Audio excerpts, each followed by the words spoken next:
এ জায়গায় আমি অন্বেষণ করি 266 দিন অন্বেষণ করি। আমার স্বামী শ্বশুর দুজন হত্যা, ছেলে নিখোঁজ।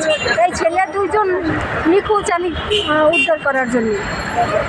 উদ্ধার করার জন্যে মাননীয় প্রধানমন্ত্রীর কাছে সাক্ষাৎ করতে চাই। এই কারণে আমি দীর্ঘদিন দাঁড়াইয়াও। কতদিন যাবত আপনি এখানে অবস্থান করতেছেন? 266 দিন। প্রিয় দর্শক, 266 দিন যাবৎ এই ঝর্ণা বেগম আপা উনি এখানে অনশনরত অবস্থায় আছেন, আন্দোলন করতেছেন। উনি ওনার দাবি দেওয়া জনপ্রধানমন্ত্রী কানে পৌঁছায়, প্রধানমন্ত্রীর সাহায্য প্রার্থনার জন্য এখানে উনি 266 দিন যাবৎ অবস্থান করতেছে। 266 দিন যাবৎ কী জন্য অবস্থান করতেছে বিস্তারিত আমি ওনার মুখ থেকে শুনতে চাচ্ছি। আমি আমার শ্বশুর ও স্বামী দুজন হত্যা, ছেলে নিখোঁজ, দুইটা ছেলেই আমার নিখোঁজ, ইন্টারে পড়তো। দুইটা ছেলেরই আমি উদ্ধার করার জন্যে মাননীয় প্রধানমন্ত্রীর সাথে সাক্ষাৎ করতে চাই। আর আমি 3টা বাচ্চা নিয়ে মাননীয় প্রধানমন্ত্রীর কাছে ভালোভাবে বাঁচতে চাই। কারণ আমার 2টা ছেলে গুম করে রাখছে, তাদের কোনো ঠিকানা জানি না। আমার একটা মেয়ে আছে ইন্টারে পড়ে, তারও পড়াশোনা করার জন্য ডিস্টার্ব অনেক করতে আছে। এখন আমি আর বাচ্চা কী লাভ হইবে?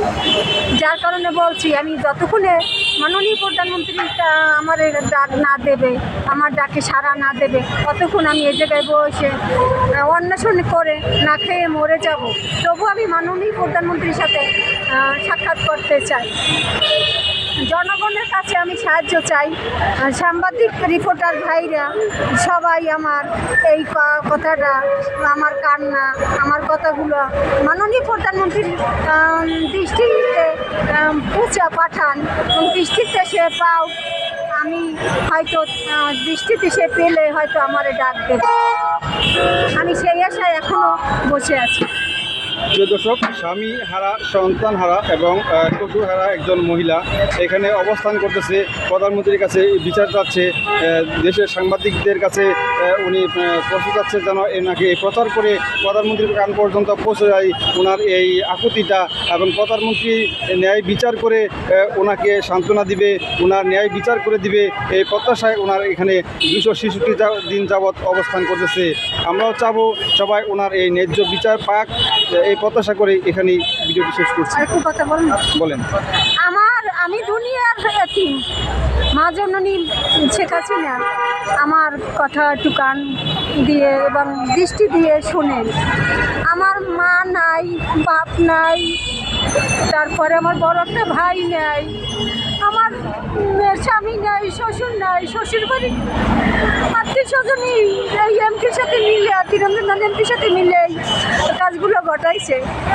যেহেতু আমি সর্বহারা, সর্বনিঃস্ব, সর্বএতিম, আমার পৃথিবীর কেউ নাই আমার পাশে দাঁড়ানোর। আমার 2টি ছেলে ছিল ইন্টারে পরীক্ষা দিতে, এই ছেলে 2টিও গুম করে রাখছে। আমি এই কষ্ট আর সইতে পারতেছি না। মা জননী, আমার ছেলে 2টো আমার ফেরত দিন, আমার ছেলে 2টো ফেরত দিন। আমি আপনার কাছে অনুরোধ করছি, বিনতি করছি, আমার ছেলে 2টো ফেরত দিন, আমার কাছে 2টো ফেরত দিন। আমার ছেলে 2টোর নির্যাতনে অত্যাচারে ওদের নিঃস্ব করে দিয়েছে। ওরা হয়তো কেউ বাঁচবে কিনা তা আমি জানি না। তাই মা জননী, আপনার কাছে আমার অনুরোধ, বিনতি করি, আপনারও তো সন্তান আছে, আপনার সন্তান মেয়েভাবে নিখোঁজ হয়ে থাকলে, আপনার সন্তানের এমনি টর্চার করলে আপনার কেমন লাগতো? আমার বুকটাও তো সেইভাবেই আগুন জ্বলে, আমার বুকের ভিতরটায় আগুন জ্বলে। মা জননী, আপনি দেখতে পান না? আপনি একটু দৃষ্টি রাখেন আমার কান্নাগুলো, আমার বুকের আগুনগুলো দাও করে চলে, আমি সইতে পারতেছি না। ধন্যবাদ মা জননী, আমার ডাকে কান্নায় সারা দিন আমার। প্রিয় মা জননী শেখ হাসিনা আপনি একটি মায়ের কান্না অবশ্যই আপনার কান পর্যন্ত যেন পৌঁছে, আপনি এই মায়ের কান্না শুনে ন্যায় একটি বিচার করে দিবেন, সে প্রত্যাশায় সাধারণ নাগরিক হিসেবে আপনার কাছে কামনা করছি।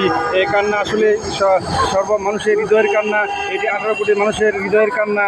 এই কান্না একটি বেদনাদায়ক মায়ের কান্না। এই কান্না আপনি মুছে দিবেন, এই প্রত্যাশায় আপনার কাছে এই মহিলার এই প্রত্যাশা, এই চাওয়া যেন পূর্ণ হয়। ধন্যবাদ।